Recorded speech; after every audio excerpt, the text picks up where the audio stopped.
नमस्कार सभी को। वैदिक वास्तु से मैं नीलम अपने सभी दर्शकों का बहुत बहुत स्वागत करती हूँ।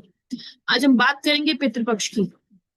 बहुत लेट हूँ वीडियो बनाने में। वीडियो बनानी तो नहीं थी, पर बहुत सारे मैसेज आ रहे थे कि हम क्या रिचुअल करें, या हम आज जैसे चंद्र ग्रहण है तो हम क्या करें, उन श्राद्धों में क्या चीजों को हम फॉलो करें, सो दैट आजकल जो लोगों को इतनी सारे हेल्थ इशू प्रॉब्लम्स आ रही है, उससे हम कुछ तो अपना बचाव कर ही सकते हैं एस्ट्रोलॉजी से। एस्ट्रोलॉजी कोई जादू नहीं होती। एस्ट्रोलॉजी से हम अपने ग्रहों को, अपने घरों को चेंज तो नहीं कर सकते, बट हाँ, एक हद तक उन्हें अच्छा कर सकते हैं, ये गारंटी है ना। ऐसे होता है, अगर आप किसी अच्छे एस्ट्रोलॉजर से मिलते हैं तो वो आपको ऐसी चीजें बता सकता है और ऐसी चीजें करवा सकता है जिसमें आपको रिजल्ट मिलते हैं। ऐसा नहीं होता कि बहुत महंगे महंगे उपाय करने पे ही आपको रिजल्ट मिलते हैं, बहुत छोटे से उपाय करने से भी रिजल्ट मिलता है। बहुत छोटे उपाय से भी मिलता है रिजल्ट। जैसे आजकल आपने देखो श्राद्ध चल रहे हैं, आज चंद्र ग्रहण है। मैं सिर्फ एक थोड़ा सा एग्जांपल ले रही हूँ। जिन जिन की शादी एकादशी के दिन होती है ना, आज पूर्णमासी है। तो जिन जिन की शादी पूर्णमासी पे होती है, उनकी शादी जो है जिंदगी बहुत अच्छी नहीं होती। उनकी शादी में कोई ना कोई प्रॉब्लम रहती है, चाहे मियाँ बीवी के बीच में ना रहे, या है ना बने ना, या शादी अच्छी ना रहे, या हेल्थ इश्यूज। पूर्णमासी की शादी की तिथि के लोगों में ये प्रॉब्लम होती है, और वो बहुत ज्यादा ना सोचने वाले लोग होते हैं, हर चीज का राय का पहाड़। ऐसे करेंगे तो ऐसे हो जाएगा, ऐसे करेंगे तो ऐसे हो जाएगा, तो आप ये चीज चेक कर सकते हैं। आज पूर्णमासी है, आज से श्राद्ध शुरू है। तो आप देखो बहुत सारे लोग बहुत ज्यादा में एंजाइटी है लोगों के अंदर। आज चंद्र ग्रहण है, आज श्राद्ध है, हम क्या करें, हम क्या करें, हमें क्या करना चाहिए। श्राद्धों में कोई उपाय नहीं कर सकते हम। आप देखो ना, श्राद्ध एक ऐसा रिचुअल है जिसमें भगवान के पट भी वो कहते हैं कि पहले आप अपने एंसिस्टर्स की पूजा करो, बाद में मेरे घर आना। देखो कितना बड़ा है। सबसे पहले आप तर्पण करिए, फिर आप मेरे पास आना। मंदिरों में पूजाएं नहीं होती इन दिनों में, भगवान से ऊपर पितरों को दिया गया है। आप देखो ना, बहुत सारे घर आज भी आपको दिखेंगे जो अपने सारे रिचुअल्स बनाते हैं, उनके घर में वो लोग कोई रेमेडी नहीं करते, सिर्फ रिचुअल्स करते हैं। उनके घर के जो त्योहार है सिर्फ उसे ही फॉलो करते हैं, उनके घर के जो तरीके हैं उन्हें ही फॉलो करते हैं। ये जो आजकल की हवा है ना, उससे जो हवा का रिजल्ट है वो सब आप लोगों के सामने है। तो हम अपने आप को जितना मॉडर्न बनाएंगे उतना ही हमें रिजल्ट रिटर्न में मिलेगा, जो हम देंगे हमें वो ही मिलेगा। ये चीज गारंटी है। जो लोग लोगों की चुगली करते हैं, या जो लोग इधर की उधर करते हैं, चिंता मत करिए, वापस आता है, वापस आएगा उनके पास। है ना, तो ये चीजें देखिए रिटर्न होती। तो पितरों की बात करते हैं आज हम। आज से शुरू है 21 तारीख तक, इस बार एक श्राद्ध कम है ना। तो चंद्र ग्रहण से शुरू है और सूर्य ग्रहण पे खत्म है। तो जिन भी लोगों का चंद्र एफ्लिक्टेड है, अच्छे घरों में नहीं है ना, अभी तो पूर्णमासी है, तो आप रात को, तो मैं ये नहीं बोलूंगी कि आप कुछ उपाय करेगी, उपाय हो नहीं सकता, श्राद्ध है, तो आप अभी दूध चावल या खीर का दान मंदिर में जाके ऑफर कर सकते हैं पंडित जी को, या आप गरीबों को भी खिला सकते हैं। रात को 9:30 शुरू होगा, सुबह 4:30 बजे खत्म होगा। उस टाइम आप मंत्र जाप भी कर सकते हैं, आप रामायण का अध्याय पढ़ सकते हैं, आप गरुड़ पुराण भी पढ़ सकते हैं। जैसे कि जो चंद्र ग्रहण है रात को 9:30 शुरू होगा और सुबह 4:30 बजे ये रहेगा, 4:30 बजे ये खत्म होगा। तो रात के टाइम में इस बार चंद्र ग्रहण आ रहा है, उस टाइम आधे लोग सो रहे होंगे, खाना खा चुके होंगे। तो जैसा कहा जाता है कि उस टाइम खाना नहीं खाना चाहिए, कोई भी चीज काटनी नहीं चाहिए, कोई भी चीज नहीं करनी चाहिए, है ना। आप जितना मंत्र जाप करेंगे उतना अच्छा है। जितना आप ओम नमः शिवाय का मुंह के अंदर मेस्मराइज करेंगे उतना अच्छा है। बोलना नहीं है, बोलना नहीं है ना। इस चीज का ध्यान रखना है ना। नंबर वन, अगर नहा के करेंगे तो बहुत अच्छा है, नहीं नहा सकते तो आप सारे कपड़े चेंज करिए। आप लेट के भी कर सकते हैं, आप बैठ के भी कर सकते हैं, जैसा आपको ठीक लगता है आप वैसे कर सकते हैं। आपको अगर एंजाइटी इश्यू है तो आप अपने घर, अपने बेड साइड पे एक कांच के गिलास में पानी रख के आप सो सकते हैं, और उसको फिर सुबह उठ के बाहर पौधों में डाल सकते हैं।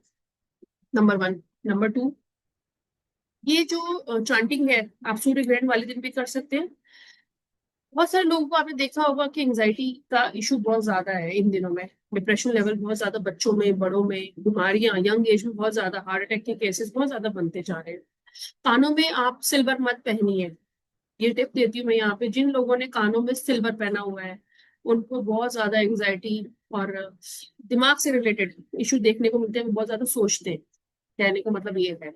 हर चीज का तीर का दहाड़ या बहुत ज्यादा सोचना और अलग रहना पसंद करते हैं, ये अच्छी बात नहीं है। इसमें कहीं ना कहीं मरकरी का भी बहुत बड़ा रोल है, हमारी पूरी कुंडली में मरकरी बहुत बड़ा रोल प्ले करती है। इस टाइम में बहुत सारे लोगों के चार्ट में आप देखोगे कि मरकरी भी खराब है। आने वाले 3 महीनों में अगर मरकरी किसी का खराब है तो वो इस 3 महीनों में शादी ना करे। अच्छे टाइम नहीं है ये साल उनके लिए। अच्छी तिथि मुहूर्त और हिंदी कैलेंडर के हिसाब से महीना निकाल के ही आप आगे बढ़े। मैं तो सिर्फ इतना ही कह सकती हूँ। बाकी आप इसमें बिलीव करते हैं तो भी अच्छी बात है, नहीं करते तो भी अच्छी बात है। चीजें रिजल्ट अपने आप देते हैं, वक्त रिजल्ट अपने आप होता है। अभी मेरे को किसी ने मैसेज किया एंड दे आस्क कि हम कानों में सिल्वर पहन सकते हैं? आजकल मार्केट में सिल्वर मिल रहा है, उसके ऊपर गोल्ड प्लेटेड, लेकिन नीचे क्या है? सिल्वर। अगर किसी भी धातु के ऊपर आप कोई भी और कलर चढ़ा देंगे, क्या बेस चेंज हो सकता है? बेस चेंज नहीं हो सकता। जो आप नींव डालोगे वो नींव तो आएगी ना, उसका असर तो आपको मिलेगा ही। तो एक क्वेरी का आंसर। नंबर 2, जैसे श्राद्ध चल रहे हैं, मैंने अभी आपको बताया कि जैसे चंद्र ग्रहण है, चंद्र ग्रहण में आप कोई भी ग्रंथ पढ़ सकते हैं, जो जैसे रामायण का, महाभारत का, गरुड़ का पाठ। ये बहुत अच्छा माना जाता है। अपने घर के साउथ में डेली आपको दिया जलाना है 2 बाती का। घी का जलाएंगे तो बहुत अच्छी बात है, तेल का भी जला सकते हैं, उसमें थोड़े से काले तिल डालिए और हाथ जोड़िए और अपने हाथों को ना ऐसे करना है और उसको अपनी नेवल पे रखना है। और हाथ, आंखों को बंद करके घर के साउथ डायरेक्शन में देखते हुए उनसे क्षमा मांगनी है और उन्हें थैंक यू बोलना है, अपने एंसेस्टर्स को, कि आपने जो हमें दिया और जो आप हमें दे रहे हो उसके लिए थैंक यू। अपने फिंगर्स को ऐसे करना है और उसे नेवल में रखना है। जो लोग कोई भी रिचुअल नहीं कर सकते वो ये रिचुअल कर सकते हैं, खुद अपने बच्चों के साथ, अपनी फैमिली के साथ, साउथ डायरेक्शन में देख के अपने एंसेस्टर्स को इस तरह से आप ऑब्लाइज कर सकते हैं, उनसे क्षमा मांगते हुए उनसे अपनी चीजों को आगे बढ़ाने की आप इस तरह से प्रार्थना कर सकते हैं। ये 15 दिन आपके लिए बहुत ब्लेसिंग्स वाले हैं। जिनकी शादियां नहीं हो रही, बच्चे नहीं हो रहे, जिनके घर में बहुत ज्यादा फाइटिंग है, वो ये चीज जरूर करें। हो सकता है तो डेली आज से शुरू करके खीर, प्लेन चावल की खीर मंदिर में दीजिए, या आप कच्चे चावल और दूध मंदिर में दीजिए और गरीबों को भी बांटिए। नंबर 1, ये पूरे 15 दिन करना है। चाहे आपके घर में आज श्राद्ध है या नहीं है, इरिस्पेक्टिव। ये श्राद्धों की रेमेडी है, ये सबको करनी चाहिए, ये हमारी ग्रंथों में भी लिखा है। क्योंकि जो एंसेस्टर्स होते हैं आप देखिए, उनको चावल बहुत पसंद होता है, उन्हें खीर बहुत पसंद होती है ना। They love these kind of things. So ये है एक तरह का उनको ऑफर। दूसरा ऑफर, उबले हुए चावल लेके उनके पिंड बनाने, या आप कच्चे चावल लो, उनको आप पाउडर बनाओ, उसके अंदर आप दूध मिलाओ और उनको ऐसे पिंड शेप में बनाए। पिंड कैसे? मतलब आप टावर शेप में उन्हें बनाइए, 5, 6, है ना, 11, इस तरह से इस क्वांटिटी में आप बनाइए और उसे पीपल के पेड़ के नीचे ऑफर करिए, हाथ जोड़ते हुए डेली। जिनके भी चार्ट में आपको किसी भी तरह का ऋण दिखता है, पितृ ऋण या मातृ ऋण आपको दिखता है, या किसी भी तरह का आपको ऋण दिखता है, तो इन दिनों में आप चावलों वाली ये रेमेडी कर सकते हैं। उबले हुए चावल या कच्चे चावल के पाउडरों का पिंड बना के आप पीपल के पेड़ के नीचे रख के, आपकी क्वांटिटी के हिसाब से 2, 5, 10, 11 इस तरह से आप बना के आप वहां रख सकते हैं। वहां पे आप जल ऑफर करिए, वहां पे हाथ जोड़िए, ताकि उन्हें जब जानवर खाएंगे तो आपकी जो नेगेटिविटी है वो निकलेगी, आपके जो रुके हुए काम है वो बनेंगे। और आप उनसे हाथ जोड़िए कि हमसे जो गलती हुई, हमारे बच्चों से जो गलती हुई, आप उसे हमें माफ करिए और हमारे रुके हुए कामों को आगे बढ़ाइए। नंबर 3, जितने लोग तर्पण कर सकते हैं वो करिए।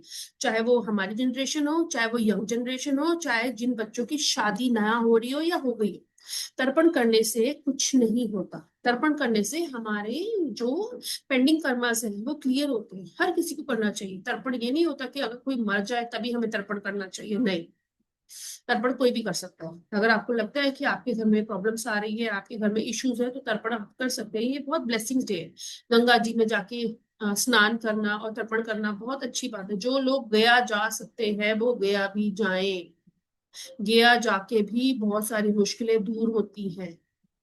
आपके रिचुअल्स जहां जहां बोलते हैं वहां सबको जाना चाहिए। अपने फैमिली में जब जब श्राद्ध होते हैं तो हमारे यहाँ रिचुअल है कि अपनी बहन बेटियों बुआओं को घर में बुला के खाना खिलाया जाता है, जो धीरे धीरे आज खत्म होता जा रहा है।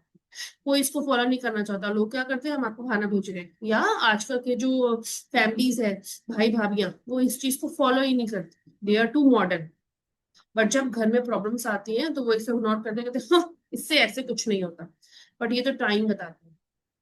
हम जितना अपने रिचुअल्स फॉलो करेंगे उतना हमारे बच्चों का पांचवा और हमारा नौवा घर होता है। कहते हैं ना, पांचवा नौवा और बारहवां घर ही हमारे इन सब चीजों का सम्मेलन होता है।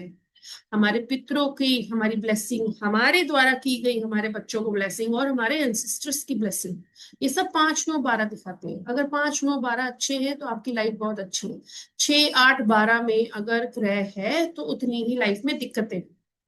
अगर ये घर खाली है तो लाइफ में कोई दिक्कत नहीं है, इररिस्पेक्टिव कि हर साल जब प्लैनेट्स चेंज होते हैं, पोजीशन चेंज होती है, तब ऑफ कोर्स प्रॉब्लम आ सकती है, पर बहुत छोटी मोटी प्रॉब्लम होती है, हमेशा वाली नहीं होती।